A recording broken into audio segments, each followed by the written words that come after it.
Domingo 20 de novembro. O rico e o Lázaro, ou o rico e o mendigo. Nós estamos essa semana vendo trechos controversos da Bíblia, né? E este é um que gerou e gera tanta dificuldade hoje, porque dividem os teólogos. Os teólogos mais sérios consideram essa história aqui, que Jesus mesmo contou, como uma parábola. Uma parábola é uma história que pode ser verdadeira ou não, uma história, né? Uma história, né?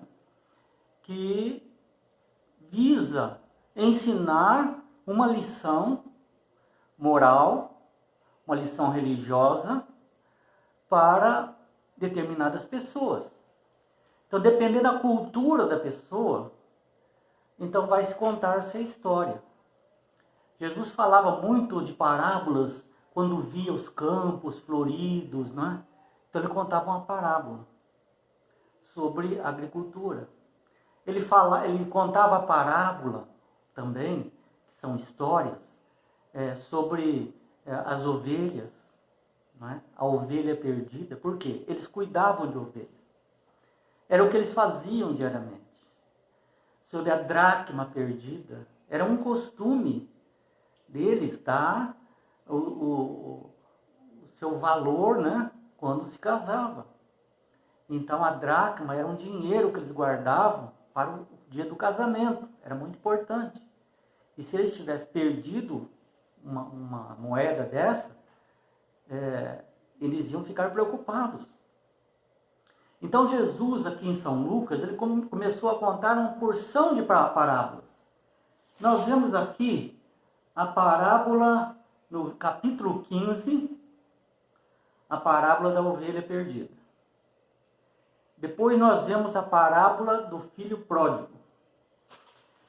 Depois nós vemos a parábola do administrador infiel. Já está entrando no capítulo 16.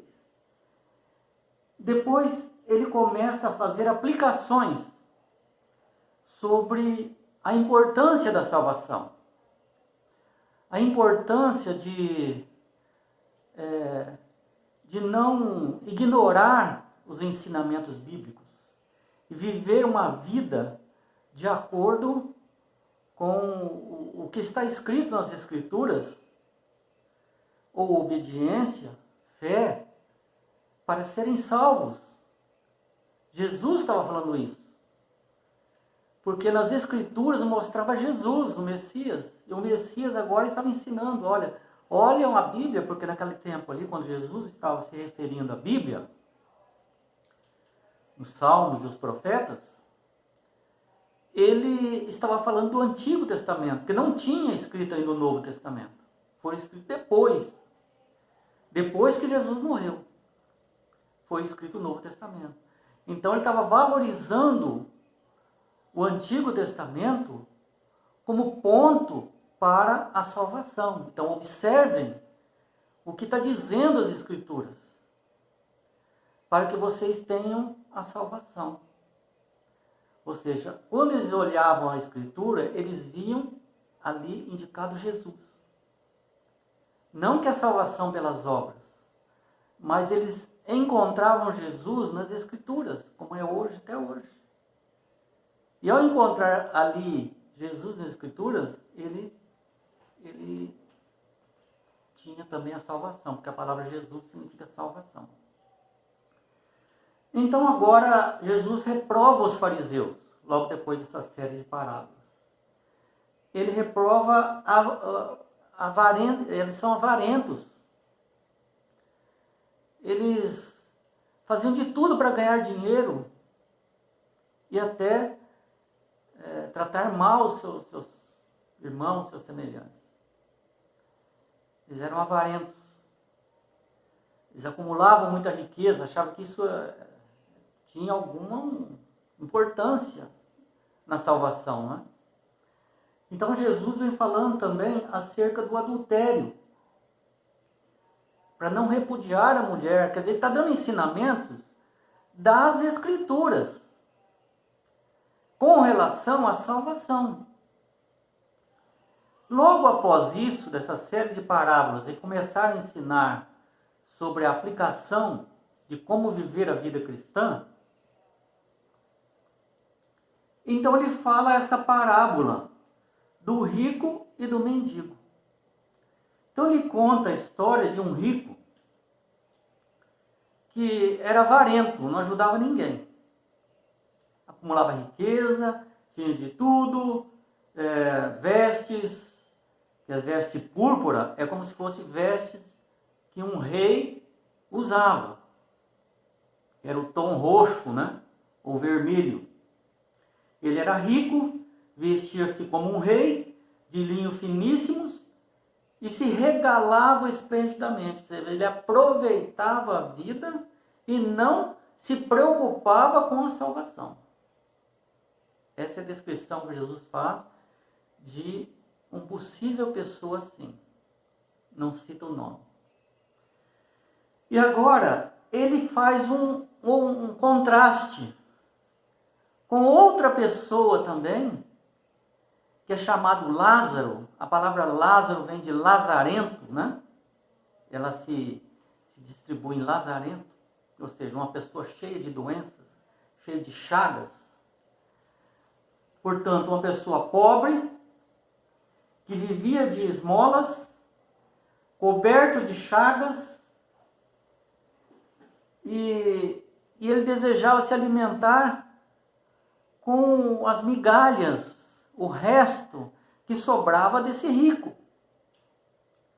E disputava os pedaços de alimentos até com os cães. E que esses cães também lambiam as feridas desse lazarento, vamos dizer assim, desse Lázaro, desse homem cheio de chagas, desse infeliz que procurava tão somente o suficiente para continuar vivo, mesmo com tantos problemas. Então Jesus demonstrou um contraste aí, que o rico não se preocupava com nada, muito menos com o pobre que estava ali. Ele estava vendo o pobre, mas também não fazia nada. Ele estava preocupado com ele só. Ele sabia da salvação, mas ele não se preocupava. Ele tinha as escrituras, mas ele não se preocupava. Tanto é que Jesus depois vai mencionar que ele tinha Moisés e os profetas, ou seja, o Antigo Testamento, e não se preocupou. E a família desse rico também não estava se preocupando. Não teria salvação também. Então, no verso 22, ele diz que morre o mendigo, morreu. Depois, como todo mundo, o rico também morreu. Levou alguma coisa? Não levou nada. O pobre, tudo indica que ele dava atenção às Escrituras. Por quê? Porque ele foi salvo.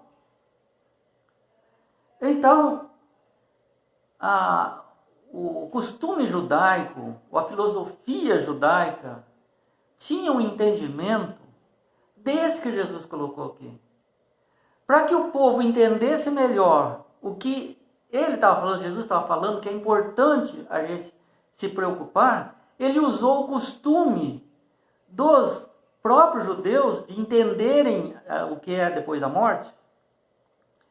Eles entendiam, diante da filosofia que corria na época, e não com base nas Escrituras, que a pessoa ia para o céu se fosse bonzinho, ou se fosse ruim, ia para o inferno, que não fala de purgatório. Então, Jesus aproveitou essa crença deles e mencionou isso, não para ensinar sobre a morte, o que vai acontecer depois da morte, mas só para reafirmar que a decisão de não se preocupar com as Escrituras, com a salvação, foi determinante para eles perderem a salvação. E aí Jesus menciona que tem o céu de um lado, Abraão está lá, o pobre também está lá, salvo, e do outro lado tem o inferno, com chamas de fogo. Isso é o que a filosofia judaica entendia. Jesus não estava ensinando sobre a morte. Ele estava falando sobre a decisão da nossa vida atual, que não se consiste só em busca de riquezas e prazeres, e esquecer da vida eterna. Foi o que aconteceu com o rico. Então, ele segue na filosofia judaica, falando que o rico falava assim com Lázaro: ô Lázaro, dá um pouquinho de água que vai molhar minha língua. Pega o seu dedo aí, põe um pouco de água e molha minha língua que está aqui, estou aqui no inferno. Ou seja, uma coisa que eles acreditavam, que não é bíblico, que existe um céu e um inferno tão perto do outro que um pode falar com o outro. Um pode ver o outro. Imagine se uma mãe vai ser salva, vê o filho lá. A mãe vai ficar contente? Eu estou no bem bom aqui e meu filho está lá sofrendo. Todo dia eu amanheço, olho lá, olha meu filho sofrendo. E ele fica chorando lá: ai mãe, me tira daqui, mãe. Ai mãe, não sei o quê. Passa um dia, 2 dias, 10 dias, 10 anos, 50 anos, 100 anos, 1000 anos, 10.000 anos. Olha lá, todo dia ela chega lá, olha lá o filho dela: ai mãe, estou sofrendo aqui ainda. Gente, isso é uma filosofia totalmente errada do povo judaico. Jesus mencionou ela porque eles entendiam que era assim. Jesus não estava falando sobre a morte. Nós não podemos fazer uma doutrina sobre isso, porque o assunto principal era a decisão quando você está vivo. Porque Jesus fala que no paraíso não vai ter mais morte, nem choro, nem dor. Como que uma mãe vai ver seu filho, seu marido, ou um pai vai ver sua esposa no inferno e ficar falando com ela e ela chorando de lá e você tudo bem bom aqui? Isso seria um absurdo se Jesus fizesse isso. Isso não seria paraíso para ninguém. Isso seria uma tortura. Então venha cá. Isso não é literal. Isso é uma história. Uma história com base no que eles acreditavam lá. E eles entenderam. E aí o rico então diz: olha, manda então o Lázaro vir aqui, ó pai Abraão. Abraão diz: não, tem uma barreira intransponível. Ou seja, o que Jesus queria dizer? A decisão que você tem que fazer é quando você está vivo. Porque depois que você morrer, não tem mais jeito de você mudar o seu destino. Como alguns dizem, que vai para o céu, vai para o purgatório, depois vai expurgando até chegar no céu. É mentira. Ou alguns dizem que você vai passar 1000 anos aqui na terra para você se converter certinho e depois ir para o céu. Ninguém vai se perder. É mentira. E outra coisa, Jesus diz lá para Adão e Eva: se você pecar, você vai morrer. Não tem nada vivendo depois que você morrer. É algo que é absurdo que eles acreditavam. E que Jesus usou essa filosofia deles, essa crença deles, para ensinar que nós precisamos tomar nossas decisões em vida. Não espere morrer. Não espere chegar perto da morte. Pode ser que você morra num acidente, de uma hora para outra, um infarto. Você não se converteu. E o que vai acontecer? Não tem mais jeito. É impossível. E nada que tenha ali. Jesus está lá com os salvos e aqui está o Satanás com os perdidos. E um fica falando com o outro, um fica chorando para o outro. Não, isso aí não, é um absurdo isso aí. Jesus contou o absurdo que os judeus acreditavam. Em outro momento ele ensina sobre a morte. Nesse momento ele não está ensinando. Então, ele está falando uma parábola. Não é difícil entender, porque ela contradiz, se nós entendermos que é literal isso, ela contradiz todos os ensinamentos do apóstolo Paulo, que diz que nós vamos ressuscitar, que ninguém vai primeiro do que o outro, que o inferno vai ser uma coisa permanente. Não. Não vai ter um lago de fogo e o céu, um convivendo com o outro assim. Satanás não vai ser destruído, então? Então, meus irmãos, quanta história, quanta doutrina é colocada em cima de uma parábola, isso está errado. O inimigo quer isso, mas está errado.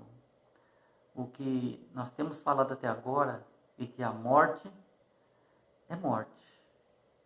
Tem a ressurreição, a morte é um sono para os justos e serão ressuscitados.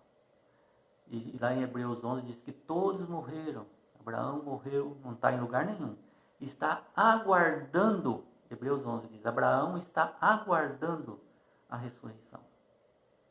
Não está no céu com Lázaro de jeito nenhum. Então vamos entender isso e vamos crer e ficar contente com a ressurreição que logo vem aí na segunda vinda de Jesus. Amém.